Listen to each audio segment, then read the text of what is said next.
as oppression. What are the examples of, what are your examples of generational curses? What we got? What's the generational curse in your family? Cursing. Fornication. Molestation. Cursing. Molestation. Alcoholism. Depression. Cancer. Poverty. Lust. Lust. Hold on now. Because I was one of the ones that told God, when I get saved, when I get married, then I'm going to get saved. I think everybody said that. Because the lust in me was so strong that I couldn't live right. Man.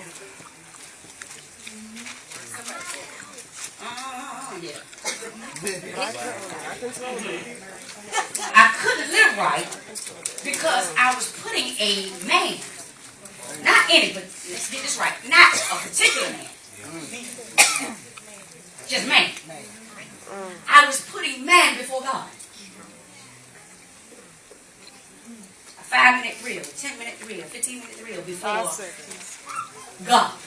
Now, how stupid does that sound? Now, let me tell you. That's what I said. That's what the devil put in my head of why I couldn't live right. And I listened to him. But you want to know something? I got married and still ain't get saved. Because the devil going to give you another reason now. Oh, I need y'all to wake up. Whatever reason you saying you can't live right, best believe if that wouldn't work, the devil going to get you another. I was married at least three years, going on 4 years, before I finally got saved. But I had told the Lord, if you just give me my man, then I'll give you me. Another lie. Another lie I had to repent for. Remember Exodus 32:8? They have been quick to turn away. You have been quick to turn away from what I commanded you to do, and have made yourself an idol cast in the shape of a calf. Now, they did it in the shape of a calf. What have you shaped your idol in? Is your idol the lust? Is your idol the fornication? Is your idol drinking? Is your idol smoking? What is it that's against God's will that you have made more important than Him? Okay. They have bowed down to it. That's what you're bowing down to, the sin. Okay. And sacrificed it and have said, these are your gods, Israel, who brought you up out of Egypt. Now, who delivered them from Egypt? God delivered them from Egypt. But now they are going to make this calf and say, this is what got me out. I know, right? You can't even walk.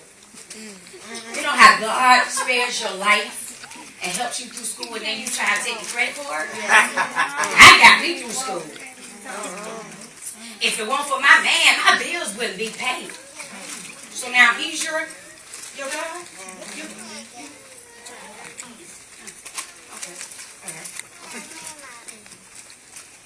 Do curses still exist today? Yes. Today we think of cursing as someone using foul language, profanity, or perhaps even blasphemous words against God.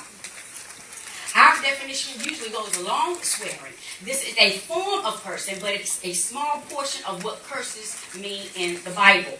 Cursing in the Bible is not only speaking evil of someone, but evil coming upon someone, wishing something evil on somebody. If a person is under a curse, according to the Bible, evil has come upon them, not happening to them, but evil has come upon them in some way, whether it's through sickness, tragedy, or bad circumstances that are occurring in their life. Some of them just can't get right. If it ain't one thing, It's another. it's another. I know, right? So, we have to realize that same blood is same issues. Right now, you can make a lot of money selling your plasma. Everybody crying broke.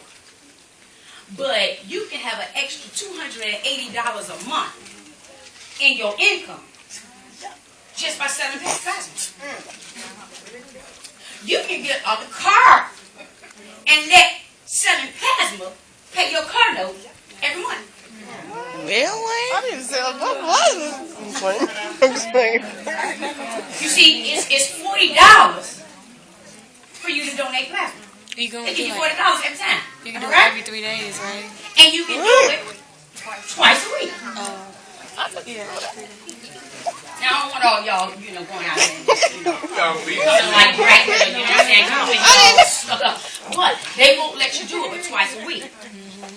But the reason I can't do it, the reason I can't give blood when there's a blood drive, I want to be able to give life. I want to be able to help somebody else.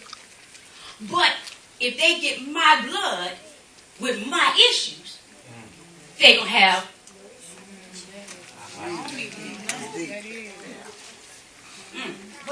Oh well, I gotta have the money.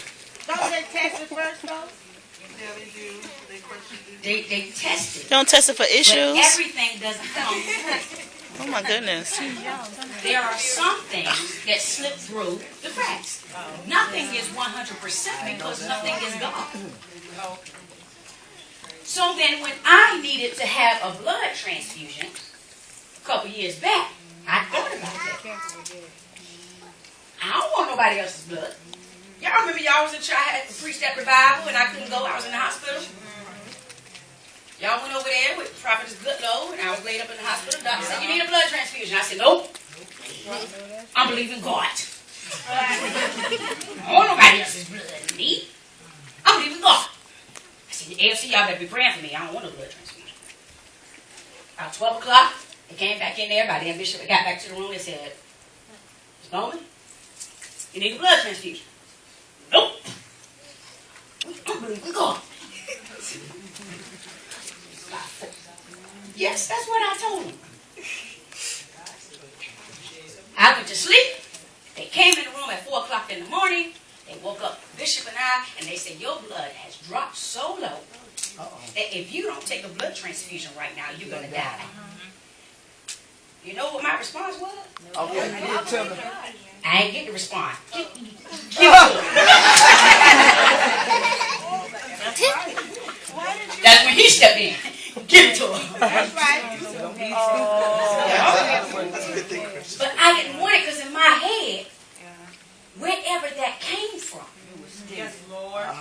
whatever their issues were, comes to me. And there are a lot of people, even nowadays, that give blood knowing that they have HIV, so they can get the money then, and it slipped through the cracks. So then my prayer had to change to, Lord, protect me. That's right. I'm taking it, protect me. But what is passed down through the blood becomes the same issue. What you have, you are passing down to your children. And sometimes it won't show up in the first generation. Sometimes it'll hit that second generation. Sometimes it'll hit that fourth generation. But the Bible warns that I will allow it to go through down 4 generations. I'm saying women, so it said he will allow it until somebody, whoever is in that, whatever generation decides to go to God and say, cut it off. And break the generation. Okay. Have you ever seen a family where the father has a problem with uncontrollable anger? His son seems to have been handed it, and the grandpa had the same problem. Generational curses. Right down the line, all of them got the same issue. All of them can't control their anger. The mama want to go off on the son. You got anger problems. They don't make no sense how angry you are. Woo! Did they get it? Why? Because they see themselves in you. Okay.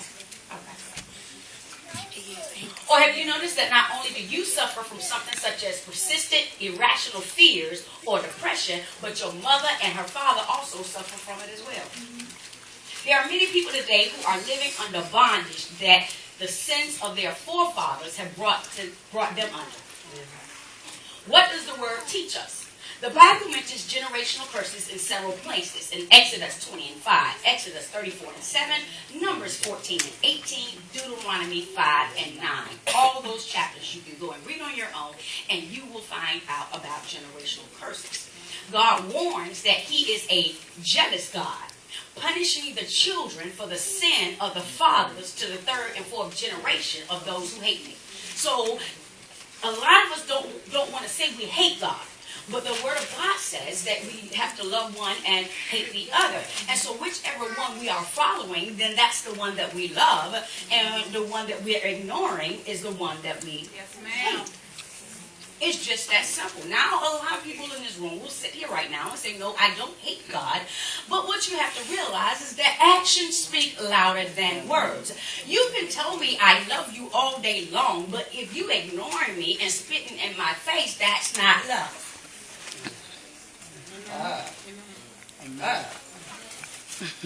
You saying you love God? Everybody in here, we love Him. We love the Lord, and we're going to take it back. Yeah. We sing it out all the time. I love the Lord, and I won't take it back. No, I don't. I love the Lord, and I won't take it back when it's extra. I love the Lord.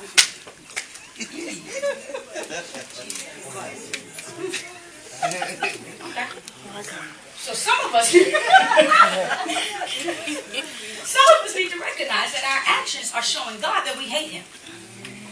That going on the cross, being beaten all night long, going on the cross, having nails in his hands, nails in his feet, thorns in his head, that still was not enough for me to show that you love me. Him dying for you wasn't enough for you to love him back. Wow. So when you can't love him back, he said, now your children going to get punished. Because of you. Okay. For all you mamas. Nobody better not mess with my kids. They ain't got to because you jack them. All you daddies. Yeah, my kids. I'm the man of this house. Yeah, ain't nobody got to jack them up but you. Exodus 34 and 7 says, keeping mercy for thousands, forgiving iniquity and transgressions and sin, and that will by no means clear the guilty. That means God said, I'm going to keep mercy for thousands, and I'm going to forgive their iniquity and their transgression and sins. But that don't clear you. Because he's going to visit, meaning punish, the iniquity of the fathers upon the children and upon the children's children until the third and fourth generation. Yeah, God don't play. He's very kind. He's very loving. But he don't play. He don't play. I forgive you, but you still got to pay for what you did. Amen.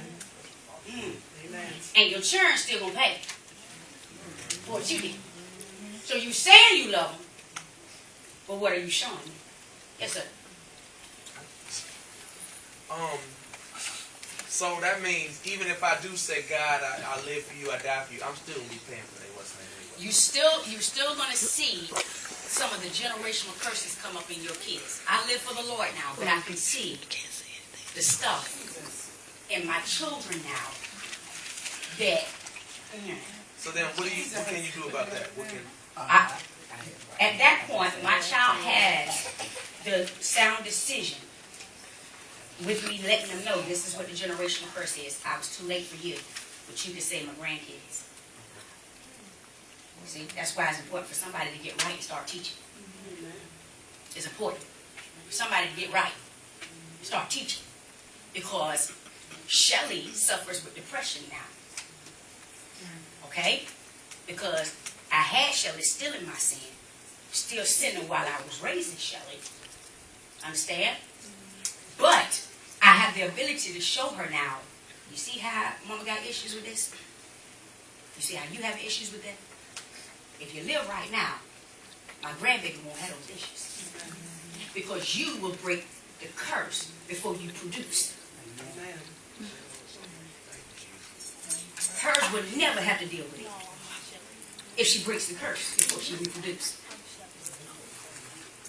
But what I'm dealing with right now is me. And it's my fault. Because I passed it through the blood. I'm dealing with in me now before I got saved. In my child. See, a lot of y'all ain't gonna understand that because your kids are still young. I understand. Your kids are still young. But, yeah. So you can't, so back, What you can do is live right before your child and teach and train your child so that it doesn't go as far. That's what you can do. You can be there for them, to pour into them, to redirect them before it goes there. But if I never realized what was wrong with me, then my daughter never realizes what's wrong with her. Then my grandchildren never realize what's wrong with them. My great-grandchildren, yes, there's nobody to break it. There's nobody to teach, and we got to cut this out.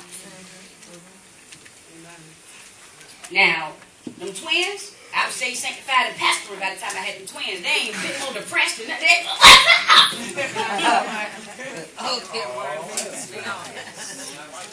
They fight us, but I passed that through the bloodline. But what I'm saying is, I never have to worry about them just in a wrong stage. I never have to worry about that. You start seeing depression early. Y'all know. Y'all know. Yes. Yes, ma'am. Say for instance, my children have something that I know is a generational curse from their father. And the father... You ain't going to accept it came from you, huh? You go ahead. No. Not this one. This one, they got enough for me. But the father is not trying to teach and train to break that generational curse. Am I able to... Yep. Any man or woman of God is able to train. Amen. If you have the spirit of discernment and you can see where the breakdown is, Yeah. as a man or woman of God, you can step in and help that person break that curse. I mean, ain't that what I'm doing right now? Yeah.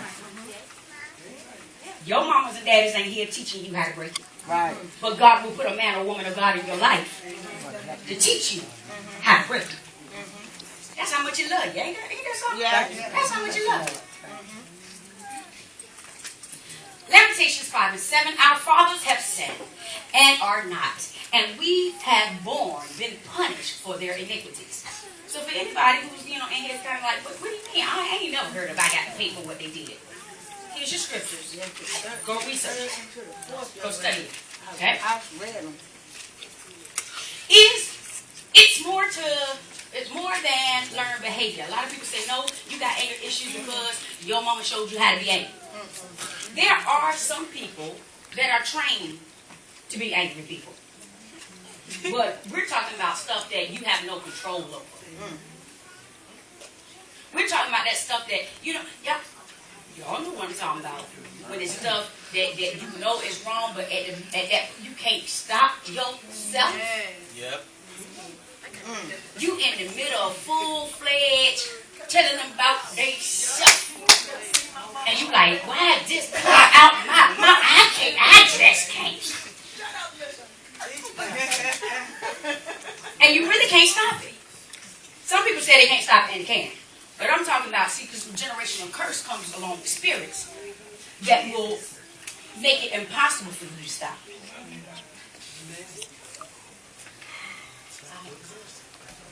This is beyond learned behavior. Many children learn to be messy if their parents are messy. You can't fuss at your kids about keep their room clean when your room jacked up. They learn that from y'all see that commercial where the man caught his son smoking weed and he said, where you learn that from?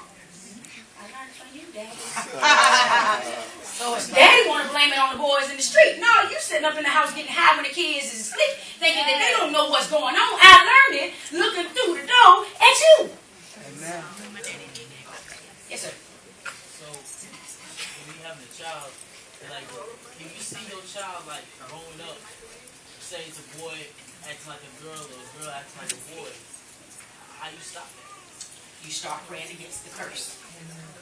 You start praying against the curse. Some people say, now this is a very touchy subject because everybody has their own opinion of what when it comes to this. What?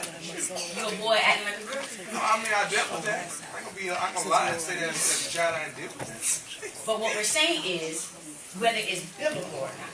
I think my personal opinion is I think if you like you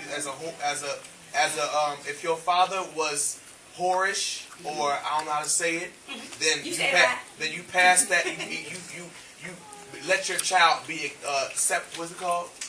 Susceptible. Whatever that word is. To your son either dealing with the spirit of homosexuality or your daughter dealing with she don't know why she's such a whore. Because the daddy or the mama. I dealt with that. Because My when you daddy deal was with the spirit of whoredom would take you to a point that it does not matter if it's same sex or opposite sex as long as you're involved in sex. Both of them are Whoredom is usually a curse that comes over and makes people go to same sex. It just, you see, there's one spirit that presents itself in different ways. There's one spirit that presents itself in different ways. So you're saying lust and homosexuality is the same thing? All of them same. I thought they would. Nothing. I.e., a girl who has been molested. The spirit attacked her through the molestation. However, her reaction to the spirit comes different ways. Sometimes when a young lady has been molested, she will then turn and become lesbian. Sometimes she doesn't become lesbian, but she becomes the hoe. Sometimes she doesn't become the hoe, but she gets addicted to drugs. So it's the same spirit that attacked her. It just has many different faces. That's deep. That is so true. So true. We tell the devil you ain't got time for it. Stop sinning and cut them off. That's what we're talking about. Sinning and cut them off. I ain't got time for it. I ain't sinning no more. So wait a minute, how you rebuke you rebuking different names, but what's the name of the dog? Let's get the subject. The thing is to heal from the hurt. See, people want to preach to the lesbianism. People want to preach to the whoredom. People want to preach to the drug addiction. But the core of it is the root of it is the molestation, the hurt. So it does not matter how much you preach to the effects of the hurt. As long as the hurt is still there, it's going to change from this face to this face. And what about somebody who didn't have a deal with her? They just grew up that way. Now let's go here. Now, people say that God don't make no mistakes. Do we all believe that? Yes. I believe that. People do.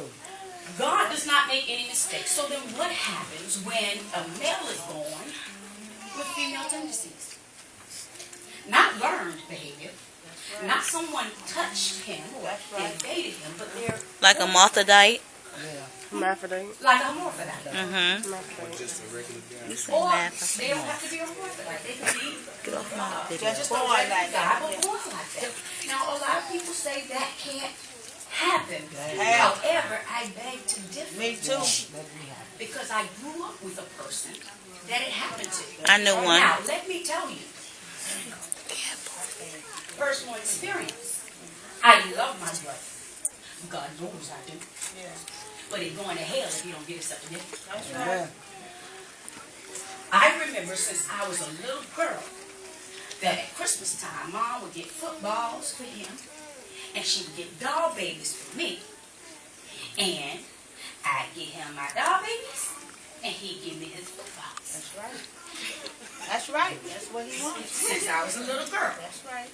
Now, my brother would cut the doll baby hair off, and we're talking 10, 11 years old. We're talking about raised in the house with the bishop.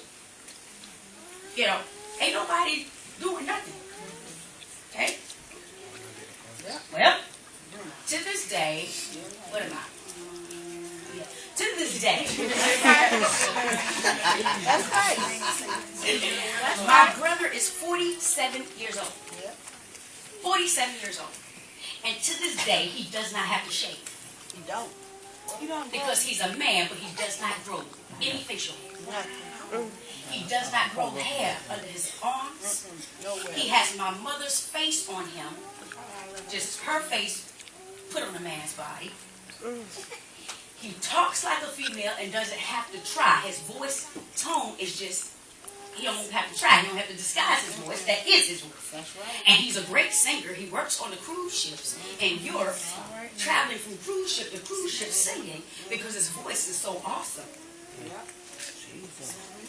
Now, I believe, you can't quote scripture on me, because I ain't say the word say. I said, I believe. I believe some people are born like that. However, the gift of celibacy is an awesome gift of God. Because you have to realize that there is no straight halo and homosexual halo. Yeah, that's right. Whether you have sex with a woman or a man, if that's not your spouse, you're going to hell. So we need to look at the bigger issue and stop trying to attack the little issues. We want to act like because you're homosexual, your sin is worse than mine. No, you still fornicating, you going to hell. That's right. Ain't no big sin. That's what I got to say about that. No big one, no little one. Sin is sin. Can't sugarcoat it. Pedophile hell? Ain't no pedophile hell. All of us in this room want to look at a pedophile like, oh, that is the scum of the earth. He's a pedophile. He's going to the same hell you going to if you keep sinning. That's right. You'll be burning down there with the pedophile. That's right. You ain't got time to say, oh, you a pedophile in because all of y'all hack together. That's right. You holler at him, he holler at you.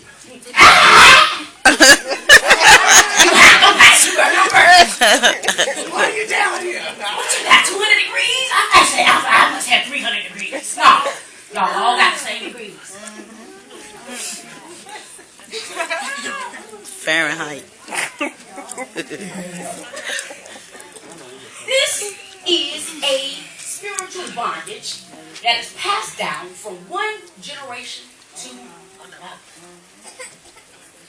Some symptoms of generational curse is continual negative patterns of something being handed down from one generation to another. I.e., mama got pregnant at 17, living out the projects. Daughter get pregnant at 17, living out the projects. Grandbaby get pregnant at 17, living out the projects. Then you got the projects with 3 generations in the same project.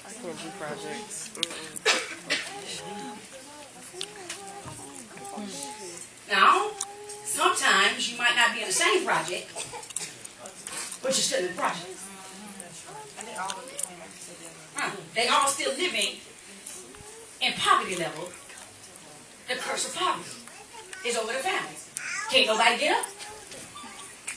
Ain't nobody breaking the curse. If I want more for my children, then I have to change something. If my childhood is so jacked up, I should love my child or my unborn child enough to say, it stops right here. My child would not go through this. I was molested as a child. So